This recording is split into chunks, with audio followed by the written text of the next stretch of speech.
కోతి పిచ్చుక స్నేహం. అనగనగా ఒక అడవిలో ఒక మామిడి చెట్టుపై ఒక పిచ్చుక కోతి నివాసం ఉండేది. వాటి మధ్య మంచి స్నేహం ఉండేది. ఒకరోజు కోతి మామిడికాయలు తింటూ ఉండగా చెట్టు కొమ్మల మధ్య ఉన్న గూడులోంచి పక్షి పిల్లల అరుపులు వినిపించాయి. వాటి దగ్గరికి వెళ్లి చూస్తే వాటి తల్లి లేదు. బహుశా ఆహారం కోసం వెళ్ళిన వాటి తల్లి కోసం ఎదురు చూస్తున్నాయి అని అనుకుంది. ఎంతసేపటికి పిల్లల అరుపులు ఆగకపోవడంతో మళ్ళీ వెళ్ళి చూసింది. అయినప్పటికీ తల్లి రాలేదు.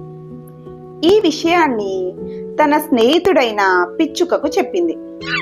అప్పుడు పిచ్చుక, ఇప్పుడు మనం ఏం చేయగలం అని అడిగింది. వాటి తల్లి ఏదైనా ప్రమాదానికి గురై ఉండవచ్చు.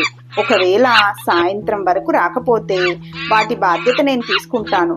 వాటికి ఆహారం అందించి పెద్ద చేస్తాను అని చెప్పింది కోతి. అప్పుడు పిచ్చుక ఇలా అంది, నీది మంచి ఆలోచనే, దయాహృదయమే. కానీ ఆ పక్షి పిల్లలకు ఆహారం సేకరించుకోవడం, ఎగరటం లాంటివి వాళ్ళ తల్లి నుంచే నేర్చుకోగలవు. అది నీవు చెయ్యలేవు. అందువల్ల వాటి తల్లి ఏదైనా ప్రమాదంలో ఉందేమో వెళ్ళి చూడు అని సలహా ఇచ్చింది. కోతి వెతుకుతూ ఉండగా ఒక చెట్టు కింద పడిపోయి ఉన్న తల్లి పక్షిని గమనించింది. ఏమైందని ప్రశ్నించగా ఒక వేటగాడి బాణం గురి తప్పి తగలడం వల్ల తాను పడిపోయానని తల్లి పక్షి చెప్పింది.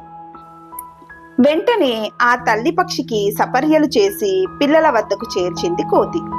తనను బ్రతికించి పిల్లల వద్దకు చేర్చిన కోతికి తల్లి పక్షి కృతజ్ఞతలు చెప్పుకుంది.